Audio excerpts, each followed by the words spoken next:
If you are anywhere around my age, which is 19, or a bit older, or slightly younger, if you look back, let's say 10 years ago ish, when you were not into fitness, not into health,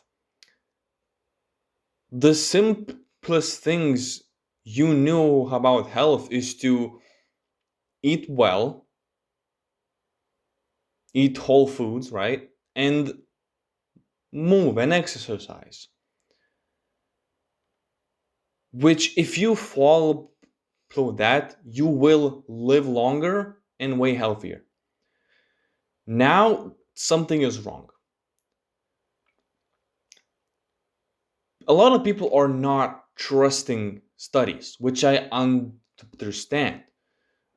There is a lot you need to look into, and a lot you need to know before making proper conclusions from studies, meta analysis, and things of that sort.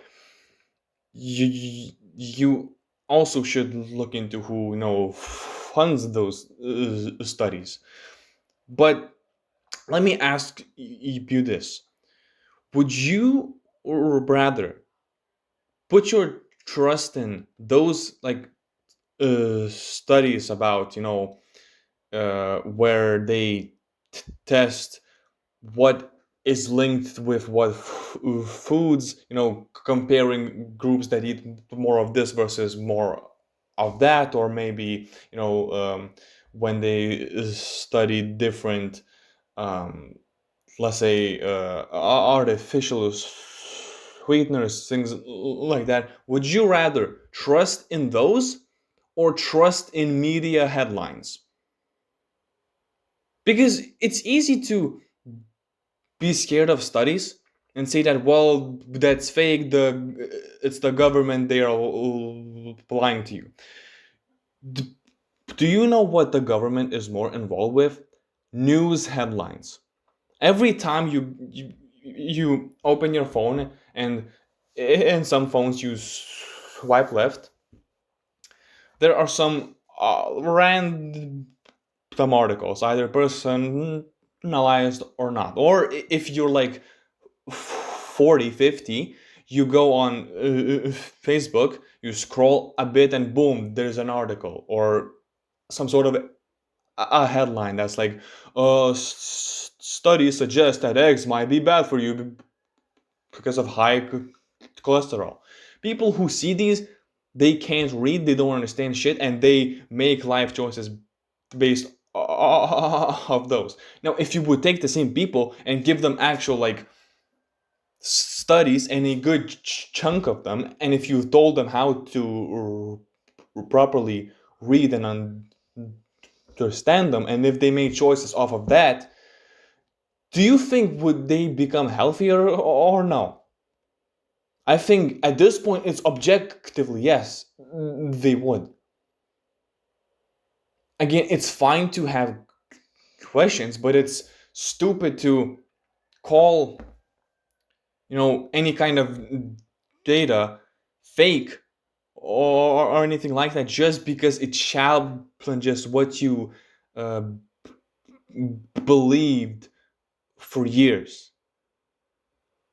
Just take those things in consideration and keep asking questions and keep looking for answers. That's the only way you can find trustworthy stuff. And in the end, you can just try shit. If it works, it works. If it doesn't, it doesn't. But news headlines, that's what we should be talking about. Not like officially published studies that you would need to find by yourself or via you know creators or stuff like that. That's not the problem. The problem is the headlines, because whoever is working for news pages and things like that, their job is to get as many clicks as possible. So they're gonna take what studies find and word it in such a way where it's not very pretty true, but it's also very intriguing and sounds interesting. So people click on it and read if that happens. A lot of those people don't even do that. They just read the headline, see a few pictures, maybe click on them and read a few sentences, and that's it. That's where they base their opinion off, and you can go fuck yourself trying to correct them or even talk to them about it in the first place. It's not gonna work. Again, for the third time, it's fine to ask questions, it's fine to look for answers and be skeptical of things, but don't let that completely control you, because at that point you're not being careful, you're just being extremely close-minded and biased towards what you already know.